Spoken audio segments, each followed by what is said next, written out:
One of the worst things that a narcissist can do is to use their own children as flying monkeys against the other parent.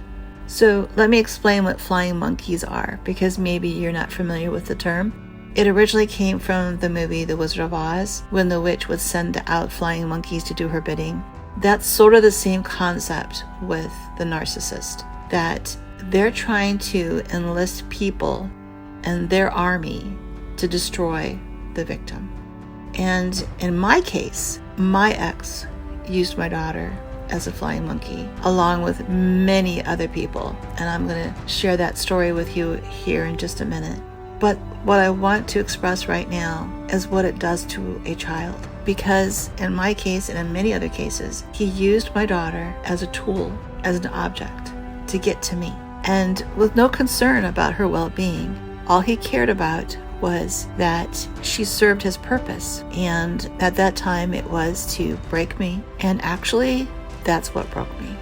I couldn't stand the turmoil he was putting my daughter through. It devastated me. He took away her innocence, he took away her childhood, and used her as a weapon to get at me. He used other people as well. When we were in the middle of a court battle that went on for 2.5 years, and for almost her entire childhood, it went on, but it was very intense in the courtroom.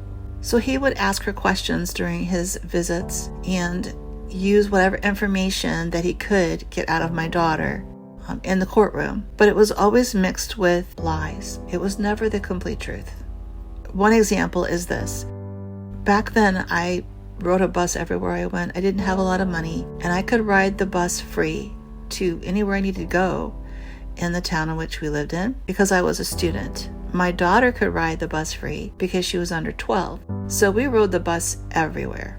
The bus would drop us off like a block before our apartment building. So in order to shorten that walk, we would cut through a cemetery. And this cemetery was beautiful. It really dedicated a lot of the statues and the artwork to the Native Americans in the area. And it was quite lovely. So we'd walk through there, and there was one particular statue that my daughter loved. And she would always say, "Mom, can we go see the Native American statue?" And she would go up to it, and she would touch it, and she would look at it. She would talk to it just like a child would talk to a stuffed animal. She was 3, so she had a big imagination. But we'd always go and visit the statue on our way home. It was something that she liked to do.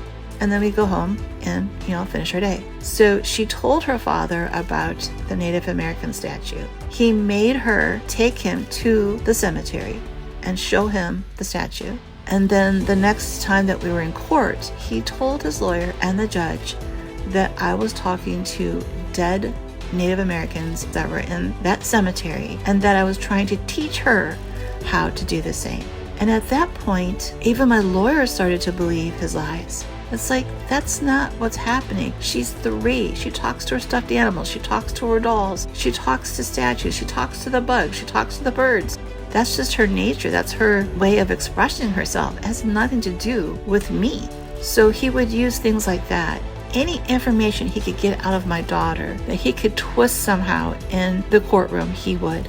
He also would ask her questions about who my friends were, who I hung around, who did I talk to. And every time she gave him a name, they would get subpoenaed to court and get pulled into this horrible triangulation between me, my daughter, and my soon-to-be ex. The only time I would go out is when I would take my daughter to her dance lessons or her art lessons or to school functions, the library, or swim lessons, things that were for her. Other than that, I never went anywhere else. It was horrible. It got to the point I couldn't go anywhere without him showing up and trying to enlist more people in his army of flying monkeys.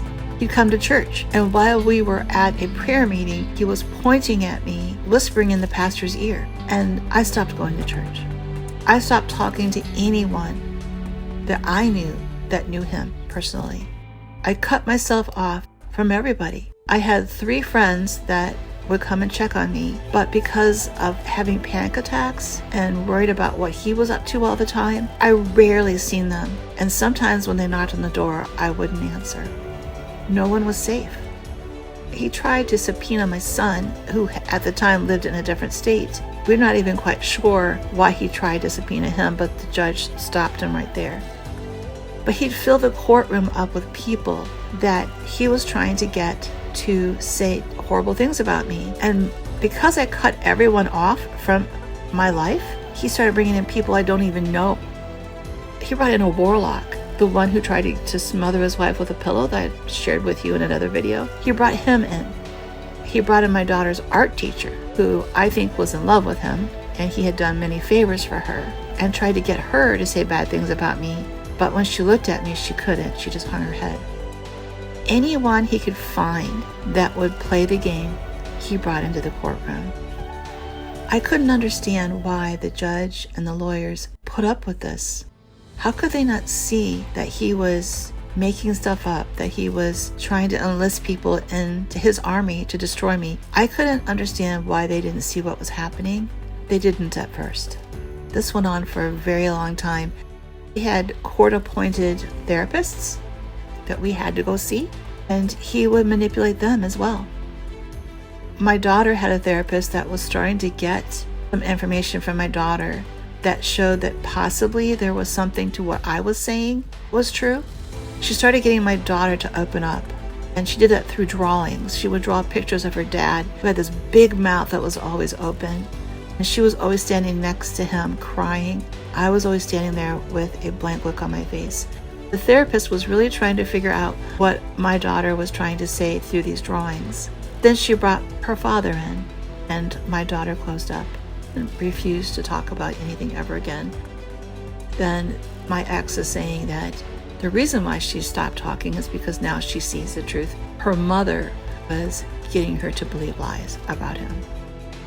That was a dead end. And then our anger management therapist said, just tell your soon-to-be ex that you agree that he's a good father and he'll stop fighting, and then I'll tell the judge that everything's okay and you won't have to come see me anymore. He wanted me to lie. The only one who knew the truth, the only one who believed me, was my therapist. When I asked her, why do you believe me and nobody else does? She says, I know when someone's lying to me. The moment you walked into my room, I knew that you were genuine and that you were deeply hurt, that I needed to listen to your story. She's the only one that believed me. So all the triangulation, all the flying monkeys, all the things that he tried to do, he did it by enlisting people into his army. He got friends that I trusted to believe him. All the people that turned against me because of him, that hurt. The people that were wounded because of his lies, because we were ministers, and when people believed what he was saying about me, it kind of hurt their faith. That was horrible. Him going after my son and trying to get him to testify, that was terrible, but he was older and I knew he'd be okay. All my friends that turned against me, all the places I stopped going because of his triangulation, that all hurt. But what wounded me the most is the damage that he did to my daughter. We're still uprooting that mess from her. We're still discovering how it changed her on the inside, and we're still healing over it. We find things that are leftover residuals from this that we didn't even know was still there.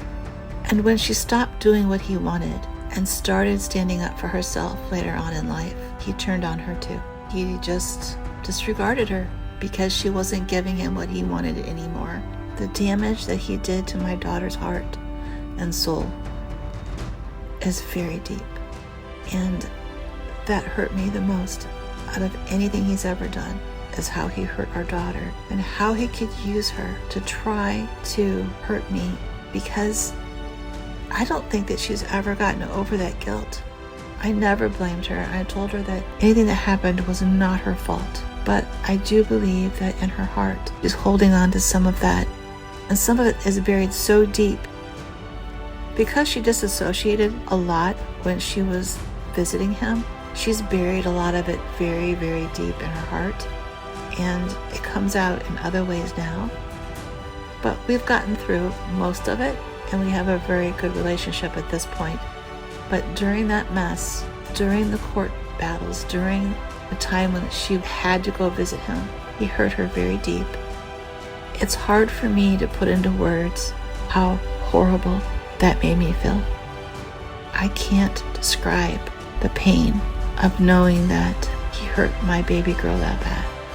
So in my opinion, the most diabolical and the worst thing that a narcissist does is use their own children as flying monkeys.